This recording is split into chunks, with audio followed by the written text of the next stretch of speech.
హరే కృష్ణ. ఇప్పుడు భరతుడి గురించి చర్చించుకుందాం.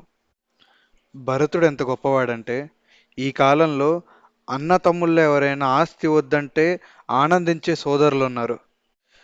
కానీ రాములు వారు అడవికి వెళ్ళిపోయారని, ఈయన అడవిలో ఉన్నట్టే గుడిసెలో ఉంటూ కింద పడుకుంటూ రామ పాదుకులు రాజ్యాన్ని వెళ్తాయని వాటిని సింహాసనం మీద ఉంచడం లాంటి పనులతో ఆయన తెలియజేసింది ఏంటంటే గొప్ప వైరాగ్యం కలిగిన వ్యక్తి అని. రామచంద్రుల వారి పట్ల నిస్వార్థ ప్రేమ, రాజ్యం వద్దు అనే కోరిక, వైరాగ్యం మరియు బాధ్యత కలగలిపిన వ్యక్తి భరతుడు. భరతుడు ఏమన్నాడంటే, నా కామయే రాజ్యమిదం నసుఖం నాచ మేదినిం.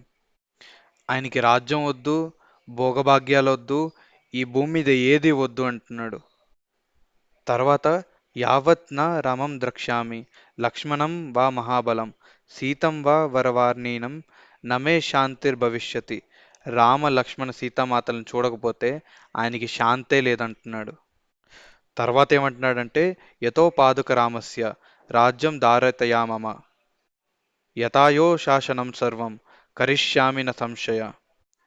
రామ పాదుకలే రాజ్యాన్ని వెళ్తాయి, నేను సేవకుల్లా సేవిస్తానంతే అని అన్నాడు.